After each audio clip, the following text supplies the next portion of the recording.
everyone, welcome to my channel. If you're new here, I'm Sue of Bendnstretch with Sue, and in today's video I'm answering the top 10 questions that I get asked most frequently when it comes to yoga.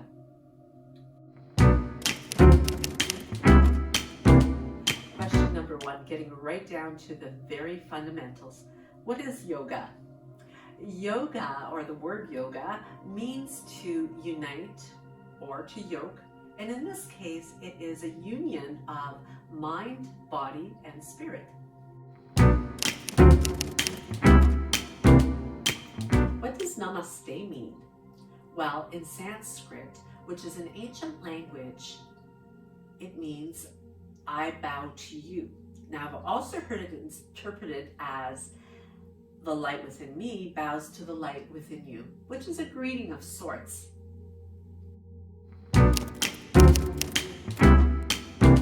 Now, I'm going through these questions rather briefly, and really there could be an entire video dedicated probably to each and every one of these. But one of the other questions that I often get asked is, what does Om mean? Why Om? And that is one where there's quite a few different interpretations. And the simplest one that I've heard is that it is the resonating sound of the universe and everything within it. The sound Om is actually broken down into A, pronounced as A, U, U, and then M for So it's is the way that it is really sounded out.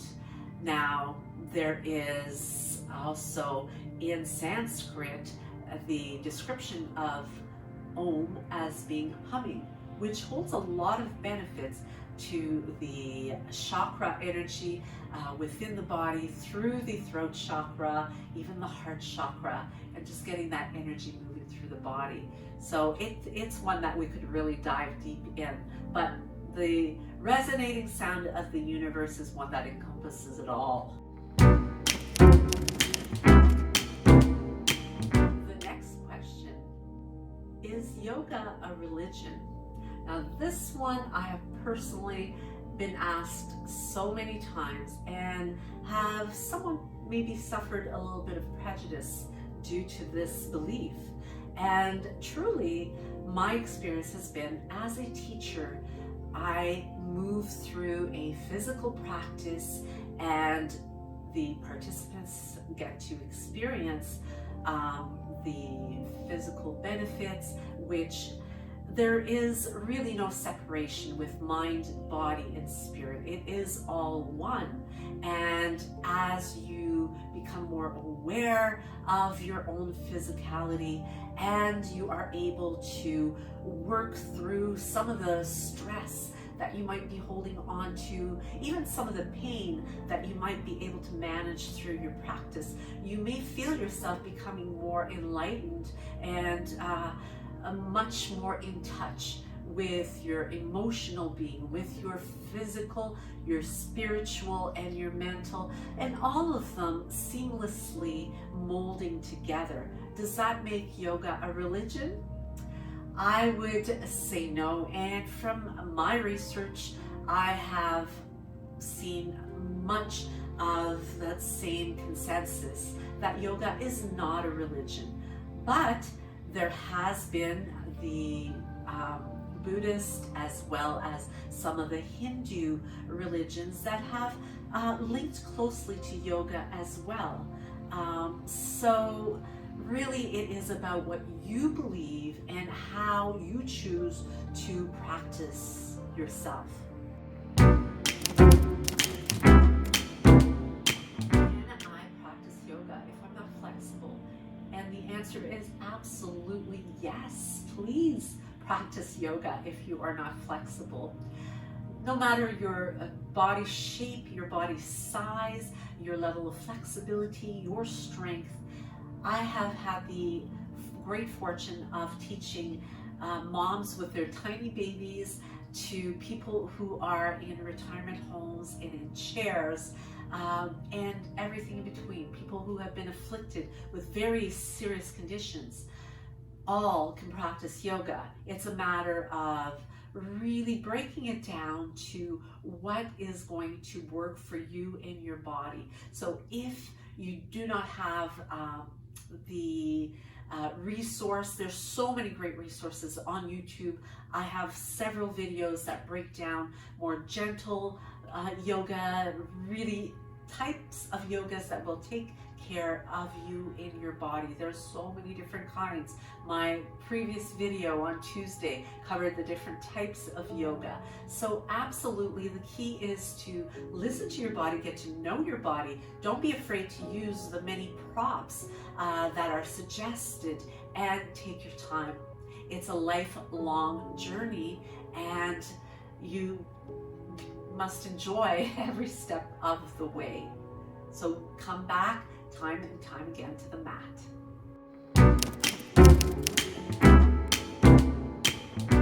Why do they call it a yoga practice? And the idea is to really drive home the point that it's not about perfecting. It's not about perfection. You're not perfecting yoga. You are practicing yoga. And it's all about practice, returning. It's a discipline, and like any discipline, it requires practice. So give yourself the grace and understanding and patience to come back to the mat and practice and practice and practice. And sometimes you are able to achieve a particular pose or get to a particular point in a pose, and other days not so much. And that's just part of the journey. So have fun with it as you practice.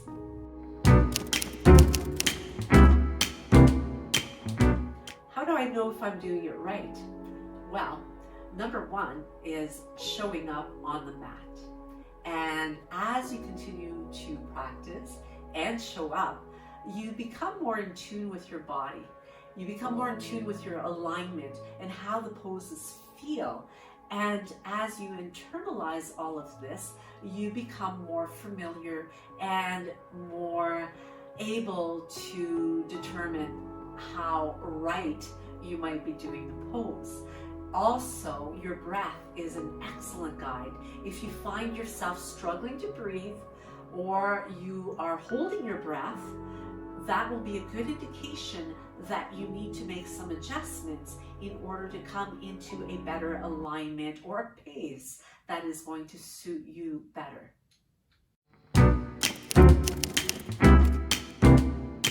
Do spinal twists, body twists, actually wring out toxins from the body, as is so often mentioned in a yoga class?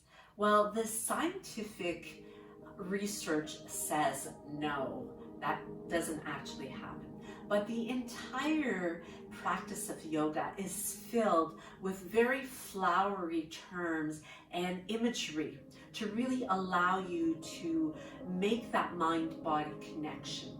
So quite often the twist will be described as a dirty dish rag that's squeezed and twisted to eliminate the toxins. Now, what does support the benefits of the twist is that as you practice yoga, you learn to engage your muscles. You learn to create more length and more space within your body. The rotations that you exercise while twisting will actually help you to have better posture, greater flexibility, and create more space within the body. Now, compression does actually massage those internal organs, and there's benefit to that compression and pressure that's put upon them. And in that exercise, and all these benefits that are achieved through the twisting, as well as improved posture, lengthening, strengthening, compressing, you are in effect supporting that theory of removing toxins from the body. I do yoga if I have an injury? Well, number one, I would advise you to speak with your healthcare provider to give you the green light to practice and to give you a better understanding of any contraindications of any of the yoga poses that might pertain to your particular situation and injury.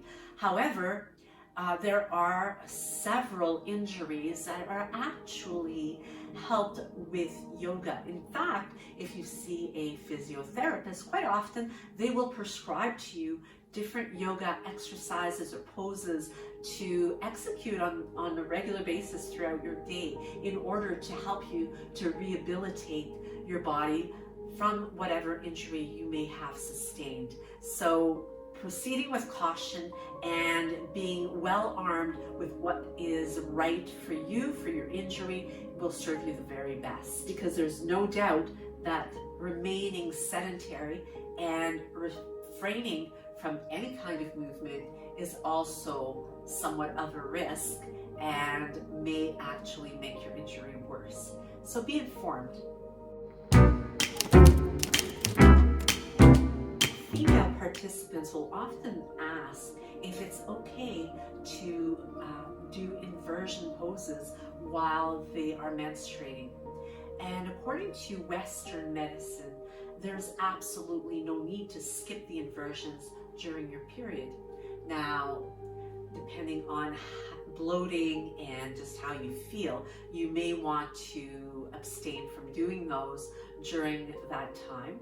And according to Ayurvedic medicine, completely contradicts this and says that you should definitely avoid inversions while menstruating, because the idea is to allow blood flow to move in the direction that it is intended instead of reversing it by coming into an inversion. So the bottom line really is that you need to listen to your own body. Perhaps if you're bloated and you are in a heavy flow day, you may choose to abstain, but really it's what is going to feel best for you. The more you practice, the more familiar you become with what serves you and your body the very best. So I hope that you like this format and that you did get some answers to questions that you may have had. If you have more questions, please go ahead and put them down below in the comments. If there's a lot of them, I might do another video like this, answering more of your questions. And I hope that you enjoyed it. Do be sure to let me know with one of these and hit the subscribe. If you haven't already, I'd love to have you join in here. And as well, hit that notification bell. This month, I'm uploading content every single day. So be sure to stay tuned in, not to miss anything. Namaste.